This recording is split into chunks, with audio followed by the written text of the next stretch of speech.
Hi, everyone. Today, I'm going to talk about 10 of the weirdest, strangest albums in my CD collection. I've picked them out, and it's just one. Some of the artists have more than one very strange album, but it's just one artist each. And what I'm going to do is show you all 10 of the albums, and excuse me. And then I'm going to rank them. I was actually thinking I'll rank them from the least strange to the strangest, but they're all kind of strange in their own unique way. But what I'm going to do at the end is I'm going to rank them from my favorite to my least favorite. So these aren't in any particular order. And I've also, since some of these albums aren't on Spotify, what I've done instead is I'm going to have a pinned, you'll see in the pinned comment below, there's going to be a link for all of these albums because, they're on YouTube and maybe you can check out some of them if you're not too scared. And as always, if you enjoy these videos, please remember to like the video and leave a comment and also subscribe. Okay, so this album, when it came out, it got a lot of flack from fans of this artist, but it also does have its fans, including me. I enjoyed it right away, and I've loved it through the years. It is Neil Young Trance. And so, the opening song, Little Thing Called Love, is just a regular good pop song by Neil Young. Very catchy, could be on the radio, could be a radio hit. And then it gets weird, at least for some people, with computer age. And Neil's voice is, I think he uses like a vocoder. I don't know how you pronounce that, but he uses some device to change the sound of his voice, and with synthesizer music, and it's just, if you haven't heard it, you just need to listen to it. But I think the songs are great, and probably my favorite is Computer Cowboy, and it's also kind of humorous too. But the reason he did this album is it has to do with, I could talk about this for like half an hour. It has to do with one of his sons. So, Neil Young Trance. Now, I hadn't listened to this album in quite a while. It is a cult classic by a band called Monks, or The Monks. Black Monk Time, the only album they ever made. And comes with a really nice write-up on them, and there they are. This band was way ahead of its time. I couldn't believe it. I knew it was recorded in the mid 60s, but it was recorded, I think it said, 1965, and released, I believe, in 1966. But it's like punk rock music. It's aggressive. It has banjo in it. It's kind of strange, but it's really good. If you've never heard Monks, like I said, I'll have a link for this album. And then I'd love, some of you out there to check out some of these albums and then come back and say, oh, that was horrible, or I like that, I'm gonna buy it. But yeah, it's almost like the first punk album in a way. In fact, one of the songs is called I Hate You. And Shut Up is another one. but it's kind of catchy and I really enjoy it. This is known as uh, one of the weirdest albums that ever came out, and it is. And for most people, the first time they hear it, they don't like it, even if they're a fan of this artist, including me. First time I heard it, it was like, boy, this is terrible. But then, what you need to do is listen to it more. Captain Beefheart and his magic band, Trout Mask Replica. You can tell by the album cover, it's going to be a little bit on the weird side. And it's got some spoken word track, like poetry that he does. And I think there's like 4 or 5 of those songs. And then the rest are just rock songs. And the music is it's just different than anything you've ever heard. And so you just have to get used to the band and the way that they play. I think, and it's produced by Frank Zappa. And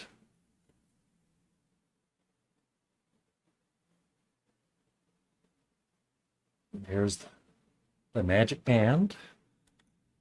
It's just, if you like, I don't know.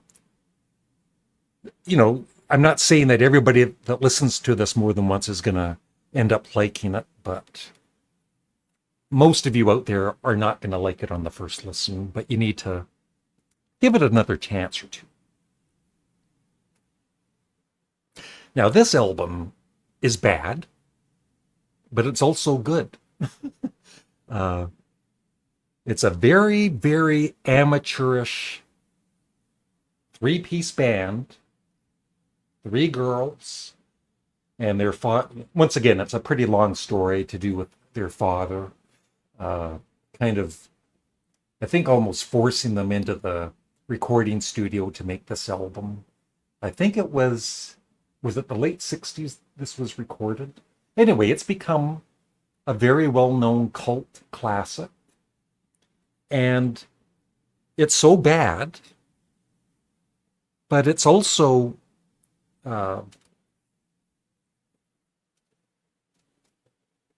because they're being so sincere with their bad playing and their singing and the songs, it's kind of endearing.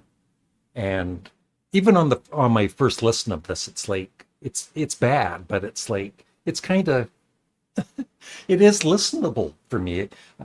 I might play this maybe once a year, if that. But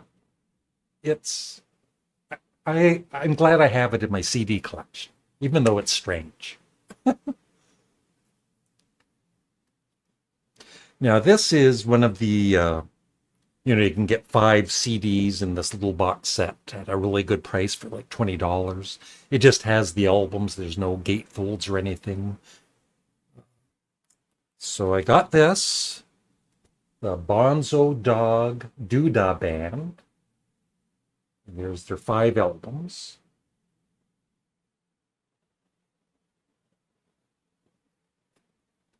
And I actually haven't really given all of these albums a chance, but the one I've played more than once is their second album, The Donut in Granny's Greenhouse. And some of you might know Neil Innes here. Later on, he was in the Ruddles.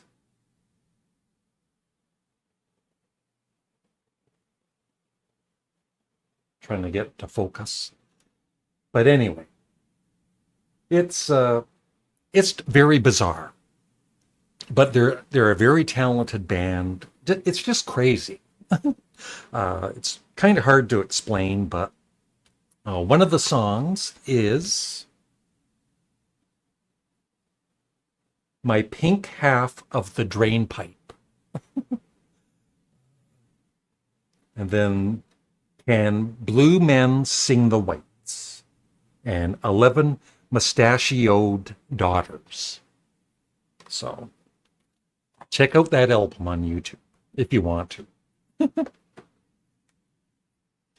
Now, this artist, he actually joined one of my live chats. I think it was early, very early in the year. And all of this box set is great. All three albums I love. But I've chosen by Arthur Brown, his band Kingdom Come, with Galactic Zoo Dossier. It's, once again, it's very strange, but it's also excellent. There's this one song. What's it called here? Yeah, Sunrise. It's got a amazing guitar solo in it. Arthur Brown is a amazing singer. His screams, there's some songs with screams in it that are just amazing. Won't Get Fooled Again by The Who. Arthur Brown is as good a screamer as any of them. And yeah, and the other two albums are excellent too. Of course, he's best known for his song Fire, which I also have. There's the band, so you can... There you go, it's focused. So yeah, it's a good Strange album. There's many albums I could have chosen for this artist. And I think his strangest one that I own is Frank Zappa's Lumpy Gravy. It's two, on vinyl, it's two long songs. There's a point where there's people inside of a piano and they're talking. And it's got some music and it's all kind of cut up and strange and bizarre. It's not my favorite Frank Zappa album, but once a year I'll listen to it.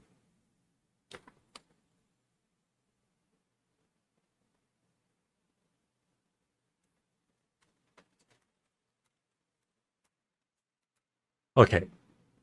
There's strange and then there's bad strange.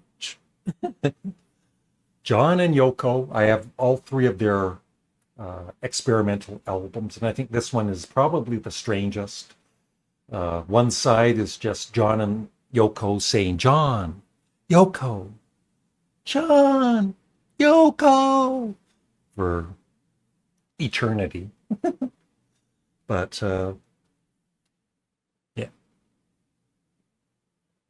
So I never really played this. I did play it. I listened to it all the way through on my Canadian Studmuffin channel when I was ranking and reviewing all of John Lennon's work. I did not enjoy it, but it's in my CD collection. Two more to go. This one I played again last night. It was given to me by Paul Ayres. Thank you again, Paul. I'd heard of this band for many, many, many years. When they're a pretty well-known cult band. And this is one of their early albums. It's called The Residents, Duck Stab.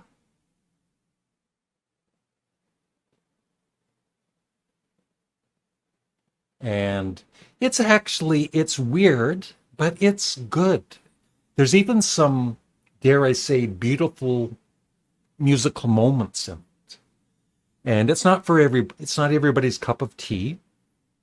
But this is an album that I'm going to be playing more because I hadn't played it in a few months. And then like I said, I played it last night and it's like, I really enjoy this. So, Duck Stab by Residents. And finally, the weirdest, I guess with John and Yoko's, the weirdest album in my CD collection. It's pretty well known. And it's from one of my favorite artists, but there's no songs on this. And it was originally a double vinyl record, and this is a single CD. Lou Reed, Metal Machine Music. It's just guitar feedback for over 60 minutes, I guess. Yeah. So, and I did listen to this all the way through once again on my Canadian Studmuffin channel. And I think by the end of it, I was going a bit insane. So I don't play this. Actually, I do. Like, I'll play the beginning of it once in a blue moon, the guitar feedback, because it is kind of interesting. And I actually do know there are fans of this album and they listen to the whole thing. But it is kind of cool to listen to for 2 or 3 minutes. And then it's like, okay, I've had enough. Now I'm going to rank these from what I feel is the best to the worst.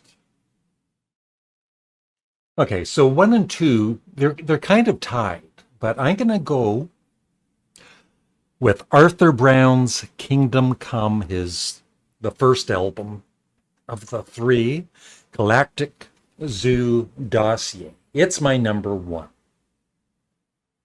It's amazing. Number 2 is Neil Young's Trance. I play this a lot. Number 3 is, it's not my favorite Captain Beefheart album, but I still really, really, really love it. Throat Mask Replica. Number 4, The Resident's Duck Stab. Number 5, Monk's Black Monk Time. The actual cover that's the cover. Number 6, Lumpy Gravy by Frank Zappa. Number 7, the Bonzo Dog Band. The Bonzo Dog Band. They changed their name. It was originally the Bonzo Dog Band or something, and they shortened it. Number 8, The Shaggs' Philosophy of the World. Number 9, Metal Machine Music. And last, John and Yoko's Wedding Album. And I am a fan of Yoko Ono's albums, the song-based ones. Approximately Infinite Universe is one of my favorite double albums, but even I don't like their experimental albums. And that is it.